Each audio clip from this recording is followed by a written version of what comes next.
kajian-kajian. Nah, Ustaz. Ya, menyibukkan diri untuk itu. Waktu dosen tadi mengadakan kajian Jumat, gitu, Ya. secara persentase dokter-dokter spesialis itu yang jadi mahasiswa semuanya ikut atau Semuanya, sebagian persentasenya? Oke. Jadi karena beliau adalah seorang guru besar, pengaruhnya sangat kuat. Semuanya harus ikut Ustaz waktu itu. Beliau punya pengaruh. Diwajibkan ikut. Iya, beliau punya kekuatan, pengaruh, dan beliau gunakan untuk berdakwah pada saat itu dengan cara yang lembut tentunya Ustaz. Apa semua mahasiswa dan mahasiswa itu memang mendapatkan manfaat dari kajian tersebut? Iya. Kan ini kajiannya cuma online kan? Iya. Dan beberapa kali beliau juga mengundang Ustadz di Kota Padang untuk datang ke forum kami dan memberikan pengajian setiap sekali sebulan setidaknya Ustadz datang dan memberikan kajian dan kemudian ada tanya jawab di sana. Oh, Masya Allah. Dengan Ustadz Elfi Syam di Kota Padang, Ustadz. Insya Allah. Hafizahullah. Baik, jazakallah khair. Baik. Mungkin kalau ada pertanyaan masuk dari teman-teman silakan bisa dibacakan. Ini kebetulan yang baca dari Padang juga nih. Oh iya, ada kenalan tadi Ustadz. Oke, bismillah. Assalamualaikum.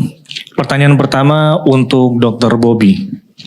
Assalamualaikum warahmatullahi wabarakatuh. Dokter, saya pernah mendengar bahwa vape itu lebih berbahaya daripada rokok konvensional. Apakah ini ada alasannya dan bagaimana penjelasannya? Terima kasih. Baik, langsung dia Ustadz. Ya, silakan. Baik. Ya, jadi Bapak Ibu semua dan juga teman-teman semua, ini salah satu pesan yang ingin saya sampaikan kepada teman-teman.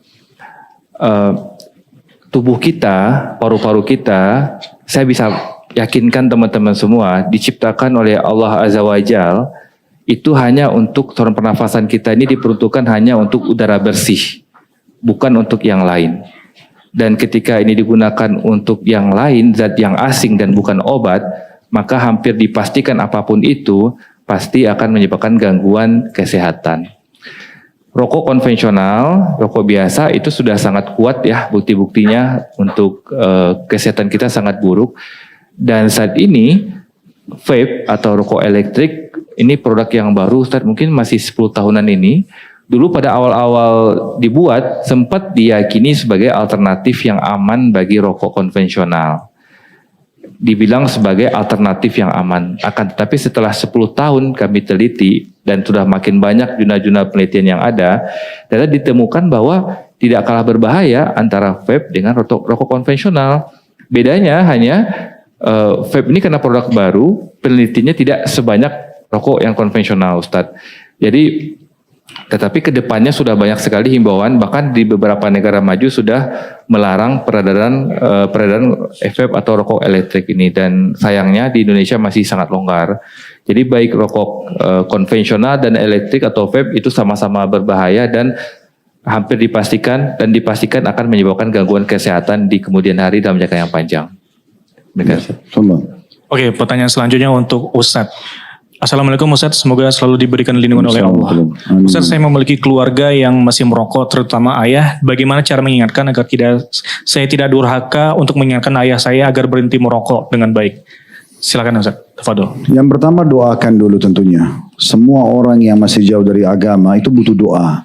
Kita saja yang sudah misalnya sudah hijrah, sudah coba lebih mendekat diri kepada Allah, kita masih terus membaca dalam surah Al-Fatihah, ihdinas siratal mustaqim, tunjukkan kami jalan yang lurus. Selalu kita minta itu. Dan itu dijadikan sebagai rutinitas di setiap sholat, rukunnya adalah membaca Al-Fatihah. Dan kita harus minta itu, tunjukkan kami jalan yang lurus, tunjukkan kami jalan yang lurus. Kita ulang-ulangi, padahal sudah muslim. Mungkin sudah sholat, bahkan yang baca Al-Fatihah umumnya kan kalau dalam sholat orang yang sudah sholat gitu ya. Itu menandakan kita sangat butuh. Nah begitu juga dengan orang-orang yang belum, apalagi orang yang belum mendapatkan hidayah atau masih dalam pelanggaran-pelanggaran agama. Kita doakan dengan tulus ya. Antara azan dan iqamah pada saat hujan turun sepertiga malam. Kadang-kadang kita mungkin kuatkan dengan tawasul, dengan amal saleh. Kita bersedekah, niat agar Allah memberikan hidayah kepada ayah kita misalnya yang masih merokok. Atau yang keluarga yang lainnya, nah seperti itulah. Kemudian yang kedua, kita bisa menggunakan, yang paling baik itu sebenarnya edukasi ya, ilmiah.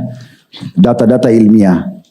Kalau misalnya ayah ini suka baca, kita berikan artikel-artikel, ya, tulisan-tulisan mungkin bisa dikirim di HP beliau.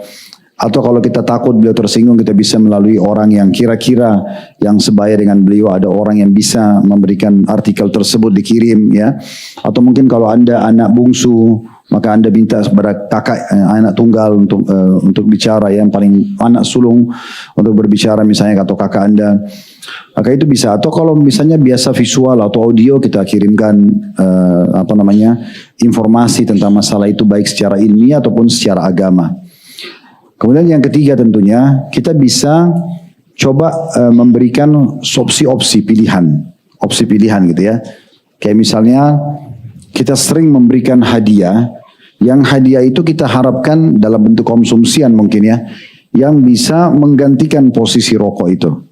Ya, harapan kita begitu, walaupun persentasenya mungkin tidak besar. Tetapi seringnya kita membawakan buah-buahan, jus-jus yang segar, selalu itu aja hadiahnya, gitu kan? Sehingga akhirnya beliau terbiasa, dan kita jelaskan pada saat kita datangkan, ini saya baru dapatkan ada satu jus yang sangat alami, manfaatnya ini ayah misalnya, kita sebutkan sehingga beliau teredukasi. Nah ini kan bisa mengurangi persentase, karena biasanya orang-orang yang konsumsi banyak rokok ini karena memang dia lagi nggak ada kegiatan lain sehingga larinya ke situ.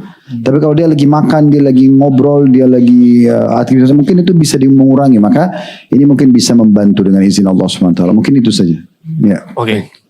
Lanjut Ustaz? Ya, silakan. Oke, pertanyaan selanjutnya untuk Dr. Bobby. Dokter, saya bukan seorang perokok berat, bukan perokok maksudnya. Namun keluarga ataupun banyak sekali di sekitar saya masih suka merokok. Apakah benar rokok itu lebih berbahaya jika pasif? Iya. Silakan Ustaz. Baik. Tanpa diragukan, asap rokok yang seorang hisap dan hembuskan keluar dan terkena orang lain adalah bentuk kezaliman. Ini tanpa keraguan. Kenapa begitu? Karena berdasarkan studi Bapak Ibu semua, perokok pasif ya, itu 3 kali lebih berisiko dibandingkan perokok aktif untuk menderita penyakit kronis di kemudian hari. Dan tidak sedikit kejadian yang tragis yang saya tangani, adanya istri-istri yang kemudian mengalami serangan jantung, padahal beliau tidak pernah merokok. Tapi hidup berkeluarga, berumah tangga dengan suami yang perokok. Sehingga beliau akhirnya mengalami serangan jantung, ada juga yang menderita kanker payudara. Sehingga nggak bisa kita hindari lagi faktanya, Bapak Ibu semua, asap rokok itu adalah kezaliman kepada sesama kita. Dan kebanyakan perokok aktif juga perokok pasif, Bapak Ibu. Karena kebanyakan mereka berkumpul, ya Ustaz, mereka merokok bersama-sama, 3 orang merokok dalam satu tempat, 1 orang mengeluarkan asap rokok, yang lain juga mengeluarkan asap rokok, sehingga mereka saling berbagi asap rokok. Sehingga aktif plus pasif umumnya, ya udah double. Ya. Akhirnya ini meningkatkan resiko seseorang untuk menderita penyakit jantung di kemudian hari. Oke, syukron Dr. Bobby. Selanjutnya mungkin pertanyaan terakhir Ustaz. Pertanyaan selanjutnya untuk Ustaz sendiri. Di sini dijelaskan bahwa rokok itu banyak sekali mudaratnya. Lalu bagaimana pandangan rokok sendiri, kedudukannya di dalam Islam, bagaimana rokok ini kedudukannya Ustaz? Dan apakah ada suatu hadis yang bisa menjelaskan secara langsung untuk kita agar segera meninggalkan rokok ini sendiri? Tafadhol Ustaz. Ya. Kalau saya termasuk orang yang berpegang pendapat tentang keharamannya, ya, dan itu mayoritas ulama berpegang pada pendapat itu. Memang rokok di masa Nabi Muhammad SAW tidak ada, karena baru muncul gitu kan. Lalu bagaimana kita atau ulama mengeluarkan sebuah hukum berhubungan dengan hal-hal yang belum ada di masa Nabi? Kalau makanan sama minuman, umumnya sih mereka berpegang pada dalil masalah khamr. Allah SWT berfirman tentang khamr, yasalunaka anil khamri wal maisir, qul fihima ithmun kabirun wa manafi'u linnas wa ithmuhuma akbar min naf'ihima. Dalam surah Al-Ma'idah. Artinya ditanyakan kepada Muhammad tentang khamar dan juga judi. Katakan pada keduanya ada manfaat bagi manusia dan juga ada dosanya. Tetapi mudaratnya atau dosanya lebih besar daripada manfaatnya.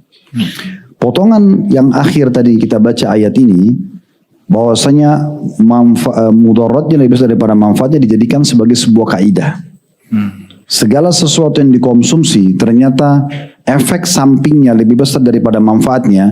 Misal persentase efek sampingnya itu 50% ke atas, 60, 70, 80% misalnya. Yang efek positifnya ini cuman 10%, 20%, maka tetap masuk dalam kategori ini. Masuk dalam kategori ini. Nah ini tentu poin yang dijadikan sebagai dalil. Begitu juga dengan cukup banyak ulama mengangkat ayat Al-Quran juga bahwasanya Allah menghalalkan bagi kalian yang baik-baik, thayyibat, dan Allah mengharamkan khaba'ith atau hal-hal yang buruk gitu ya. Maka ulama mengatakan tidak diragukan lagi rokok masuk dalam kategori khaba'ith, hal-hal yang buruk. Karena tadi kita sudah dengar dari Dr. Bobby dan juga teman-teman medis internasional itu sudah membahasnya. Terbukti hampir seluruh dunia pasti pemerintah mereka mengeluarkan instruksi agar rokok-rokok itu ditulis peringatan-peringatan besar. Perokok juga tidak boleh melakukannya tadi di pesawat, tidak boleh melakukannya di bandara. Kalaupun ada, paling disiapkan tempat khusus buat mereka. Ya udah, mau mati sekalian sama-sama di sana gitu ya. Jadi jangan bagi-bagi untuk orang. Karena tadi sudah dengar perokok pasif kan masalah juga. Kita nggak merokok tapi kita menghirup kan itu jadi masalah. Itu contoh-contohnya. Ini pernah saya ceritakan. Ada seorang guru SD di Jeddah, dia perokok berat. Dia masuk ke majelis seorang syekh dekat rumah dia, kebetulan lagi isi pengajian, menjelaskan tentang ayat Al-Quran tadi. Allah menghalalkan thayyibat dan Allah mengharamkan khaba'ith. Salah satu contohnya beliau kasih contoh rokok. Maka guru itu protes, dia bilang, Syekh, Anda mengatakan rokok itu masuk dalam khaba'ith, hal yang buruk. Tapi saya tidak melihat buruk.